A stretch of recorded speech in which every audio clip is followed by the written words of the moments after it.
G'day and welcome to another episode of the H1 Shootout. I'm Simon Orchard. I'm joined by Kate Allman and Adam Clifford as always. And guys, we're basically halfway through the Sultana Brand Hockey One League. 4 rounds down, 3 to go. Before you know it, we'll be in Bendigo for the main event. Somehow, we've made it to episode 5 as well. So well done to us, pat on the back. Let's jump straight into it today with what caught your eye. And Cliffo, you've spotted a contentious call. I did, Orch, and I'll have to declare my bias, but we had the Tigers trailing the Chill by 1 goal late in the third quarter, and they're down to 10 players after a yellow card, I might add. We had a wonderful piece of skill by Kalindi Comerford to create this chance you can see here for Dore, and Sunfest goes to ground in front of the open net, giving away a penalty stroke, which was then converted to effectively seal the game for the Chill. Now, watching it live, I'll admit it looked like a certain penalty stroke, but I did notice from the dugout that Sunfest was very quick to argue that she'd got all stick on the ball. And what caught my eye in the replay was where we see it here on slow motion, that while she does go to ground, it looks like she's actually been robbed of a remarkable save to keep her side in what was a crucial match. So this whole incident had me wondering, guys, perhaps it's time for a discussion around a referral system coming into next year's Hockey One. What do you guys reckon? I reckon you're spot on, mate. I reckon it's a logical next step for Hockey One. We want it to be professional. We want every result to matter and every decision to be, well, reviewed if possible. If the players typically know, right? I don't think we've got too many scoundrels amongst us. And, yeah, from time to time, people will claim something that they haven't touched or maybe say it's off the hand. I agree. I thought this was a clean stop. I thought it shouldn't have been a penalty stroke. And I reckon you're right. Bang on. Maybe next year we can get some reviews in to the game, and that'd add another interesting element for sure. Kate, what about you? What caught your eye? I believe it was a runaway freight train in Tassie on Thursday night. Tell us more. Yeah, look, Orch, it's not so much what caught my eye as what caught the shoulder of the big Glenn Turner coming through in the Thursday night game against the Tassie Tigers. Poor Tim Devan. This is another situation where I'd love to call for the video replay, not for the refereeing, just for the slow motion action. Look at this. He goes completely down, absolutely upturned, bottom up. Glenn Turner's put him on his backside. Unfortunately, I believe Turner did a hammy in the process, and he's actually probably 6 weeks out, which is devastating for the Chill. But I wanted to use the opportunity to say, hey, you guys have probably had a few hockey injuries yourself. I've had a couple. My best one is this one here, the old clash with the goalie's helmet going for a goal. So 6 stitches in the nose for me. What about you guys? What have you done? I'll dive in first. Hopefully we can put a picture up here. I got this nice little zipper from a Jeremy Hayward drag flick. I was running out in the Perth competition, well, many years ago now, probably a bit slower in my old age, and I caught one right in the middle of the shin. I didn't realise at the time, nor did the umpire, that it hit me in the leg. So we continued to play on. We went down the other end, got a penalty corner, and then someone said, hey, Orch, I think there's some blood leaking out the bottom of your sock. Pulled down my shin pad and bang, there it was. So, yeah, nice trip to hospital. Thanks, Jez Hayward. What about you, Cliffo? Anything of note? Yeah, I wasn't born with this head for radio. I've broken my nose about 7 times, and most recently I slid into the goalkeeper's helmet, Orch, and came off second best. Exactly what I did. Exactly what I did, Cliffo. The slide into the helmet and those crisscross bars, they're deadly. So, yeah, luckily mine was pretty straight on. So I've still got a head for TV, as you will. Oh, whack. There you go. Got that, Cliffo, mate. You're not alone.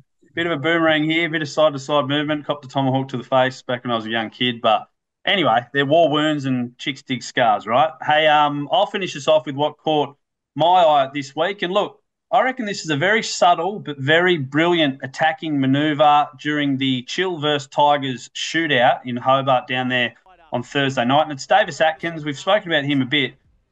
The devil is in the detail here. So, look, the goal, when you watch it at first glance, it looks pretty simple, a nice left-to-right drag, and Chambers just loses his footing in the net there. That's Henry Chambers for the Tassie Tigers. But no. It's much better than that. If we watch it again, we slow it down. Hopefully we can zoom in. Look closely, and you see he moves the ball ever so slightly left to right, right to left, then bang, that move laterally off his right leg is what totally wrong foots Chambers. It might seem insignificant, but honestly, it's wonderful craft. It's great skill. most people drag left to right off their left leg, and I guarantee Chambers is watching those movements as Atkins comes in, a bit like Julie the Cat Gaffney off Mighty Ducks, counting the triple deeks. That's 1, 2, 3.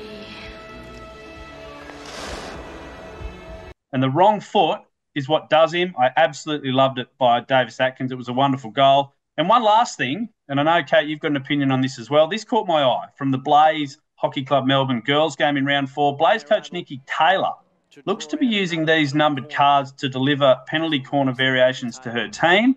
Now, on one hand, I really like it, especially now with repeat corners. We know there's not a lot of time to get a message out. But, Kate, you rightly pointed out a different point of view. Tell us about that. Look, I love the system, Orch. I think it's great. Old as time itself. Hold up the fingers. Your coach can tell you immediately what the plan is. Unfortunately, I just hate that the broadcast cameras caught that number as she was holding it up, because now number 1 is destroyed for the Brisbane Blaze. Everyone who's doing film review is going to know their plan. So, yeah, unfortunately, maybe we could put some rules in like the NFL, no looking at the playbook type thing. But that was just my opinion. Maybe we can go back to, there's a great Simpsons clip when Homer was playing for the softball team, the soft baseball team, for the Springfield Power Plant, and Mr. Burns is doing all sorts of stuff. We'll get Scotty to put that in so you know what I'm talking about. Anyway, that's what caught our eye this week.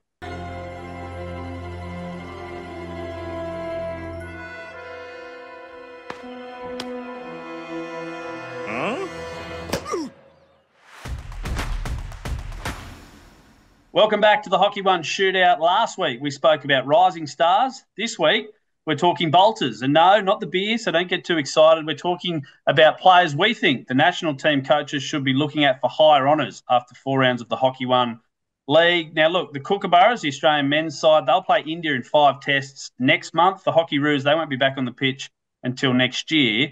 But we thought, why not throw up a couple of names that maybe Trini Powell and Colin Batch can pencil down. And who knows, maybe we'll get these guys at Guernsey in the national squad. Cliffo, you're going to begin us off. And we all know Rachel Lynch left a sizable hole in the Hockey Roos net, but you're filling it with a chill shot stopper.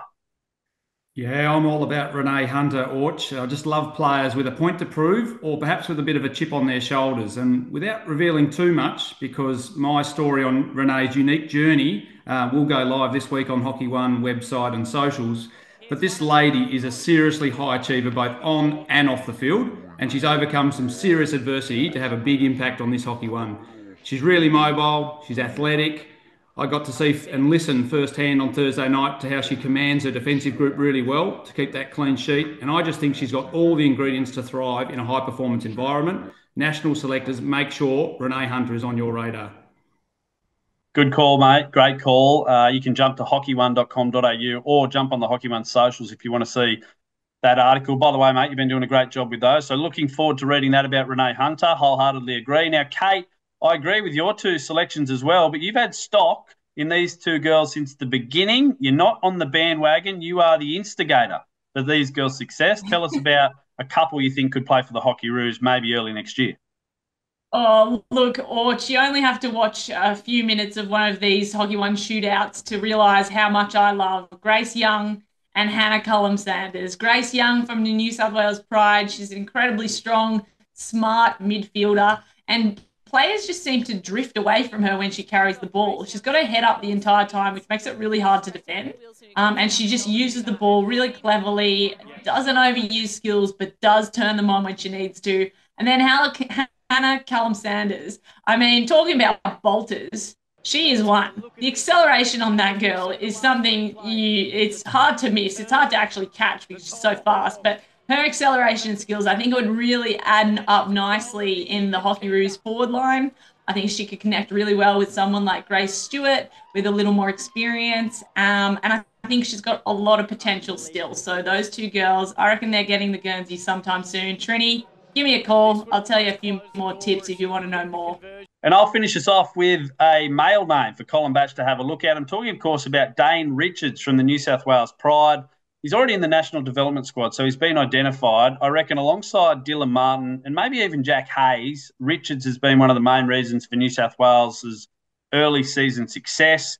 We saw a remarkable goal scored by him against Perth on Friday. He's a big, strong lad. He's fast as well. What I love most, he's a line breaker and an opportunity creator. So I really love that about him. He's really important in an age where defences are playing these stacked defences or zone defences. Someone like him who can create opportunities basically out of nothing, I reckon, is someone that needs to be in that Kookaburras makeup. Cliffo, are you on the same page as me? Yeah, great call. He just plays with a little bit, without fear and a little bit of raw quality about him, which I just love. And he's kind of got those unteachable qualities that are they're kind of really hard to describe, but he means he can score the types of goals that he did on Friday night, because I don't think he even knows that he's not supposed to be able to do that. So I'm a big fan of him, just as like you are. The goal sense of that goal he scored on Friday night is just evidence of that, Cliff. I 100% agree. Yeah, good points. I'm sure we'll show that replay over and over and over throughout the Sultana Brand Hockey 1 League. There you go. There's a couple of names that we think could be bolters for the Australian Kookaburras and Hockey Roos once the Sultana Brand Hockey 1 League wraps up. Fact or Fiction's back for another week, and in this segment, basically, we pose a question to one another, then we debate whether or not it's fact or fiction. I'll start. I'll direct my question to you, Kate. Now, are we witnessing one of the GOATs running around in the Sultana Brand Hockey 1 League each and every week? We talk about Eddie Ockenden. So my question to you, Kate, is Eddie the GOAT of Australian hockey, fact or fiction? Ooh, greatest of all time. Big call. There's a lot of GOATs down in Tasmania and not too many greatest of all times. But I tell you what, I was asked this in the broadcast, and your immediate thought is to think maybe, or is it Jamie Dwyer? That's the comparison that most people make, right? So at the time, I thought, yes, Eddie Ockenden, he's approaching 400 games for Australia. That's the record. I had to do a bit of a deep dive, though, to figure it out. So here's a few things I found out. Cliffo actually wrote in an article for the Tassie Mercury a few years back that he's been described as the Kookaburras Ringo Starr. And I love this, sitting in the background playing the drum kit while keeping the beat going while Jamie Dwyer and Rick Charlesworth was sort of stealing the headlines, right? So Dwyer was like all-consuming at the time, and he played 15 years in the Australian team. He played 365 matches. He scored 220 goals, 3 Olympics, 3 Com Games. You know, he also had a gold in the Olympics. So I then looked at Ockenden. Okay, he's got one up on most things. He played 4 Olympics. He's quadruple Olympian. He had 4 Com Games, the second Australian hockey player to ever do that alongside Nelsey. He was 2019 Kookaburras Player of the Year. Back in a few years ago, he was Player of the Year with a little-known player called Simon Orchard. They shared the gong that year, apparently. And he's been he's the national record for the most Player of the Tournament awards in the Australian Hockey League, the precursor, if you will, to Hockey 1. He's had that 4 times. So I know it's hard to compare eras, and we're talking about Jamie Dwyer, who was like a mammoth, monolithic man in that time, in that era. But I just think the talent pool is so big now in the men's hockey world of Australian hockey, and arguably we've got a lot stronger in hockey. And Ockenden, he's still one of the best on the field. Just watch his highlights from Tasmania on Friday. So, yeah, I reckon he's approaching 400 games. He's the GOAT. Cliffo, I've got one for you. Fact or fiction? Dylan Martin of the New South Wales Pride is the best penalty corner defensive runner in Australia. Well, after the weekend that we just saw, where he ran down 5 set pieces after the final siren, I'm going fact, Kate. And I know that that's going to be a little bit controversial because there's others in this conversation. There's Tim Brand, there's Jake Harvey, and boy, does he deserve an elevation in the Cookers lineup a little bit on recent form. And then you've got Jeremy Hayward, who also runs out really well. And his quads alone must cover half the goals. But that effort from Martin in that context of the game was just elite, I thought. I mean, the characteristics of a good defensive PC runner, speed, clearly courage, because they're literally cannon fodder, right? With flicks of 120, 130 from just a few yards out. I mean, speaking of Rick Charlesworth, Orch, it was only a few decades ago that 4 goalies were running out first. And nowadays, the first runner has become a really important role to running a tight line and taking away the flicker's ability to get at that right post. and allowing goalkeepers to just offset that little bit as well. I reckon that's fact. Dylan Martin is the best PC defensive runner in Australia right now. And Orch, Andrew Charter, is he getting better with age? Fact or fiction? Well, a lot of good judges, Cliffo, would say that goalkeepers tend to mature a bit later in their careers. That's probably trouble for the rest of the Sultana Brand Hockey One League and international hockey. Andrew Charter at the age of 35 looks to be aging like a fine wine. If anything, Thursday night's anything to go by. He was superb. Look, I think some of his saves during the Hockey One League have been immense, but you really need to drill into the detail to have a look at just how good it is. I pulled one out from Thursday night.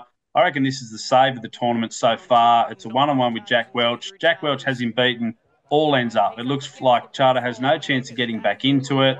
He has the frame of mind, the strength through the core, the hips, the legs to turn. He's got brilliant stick control, and you can see a lot of people thought, well, he hasn't even touched it, but I think it's just hit the bottom edge of his stick and bounced into the post, and then he's cleared it out over the baseline. So I just thought that was a wonderful save. He also came up huge against Jeremy Edwards in the shootout. It was a double save. You could argue the second one just hit him, but still had to have the frame of mind to get back up and make that secondary effort. So I reckon he's flying at the moment, Cliffo. I think it's fact. I think he is getting better with age, and if the Chiller to make a big run at the main event in Bendigo, he's going to be a big part of the reason why. The only other thing I wanted to mention about Charter, and it probably could have been in what caught our eye actually, if you have a look at his pads, you'll actually see two little blue trees on his pads there, emblazoned on his pads. What that is, the Blue Tree Project is basically a mental health organisation trying to break down the stigma around mental health.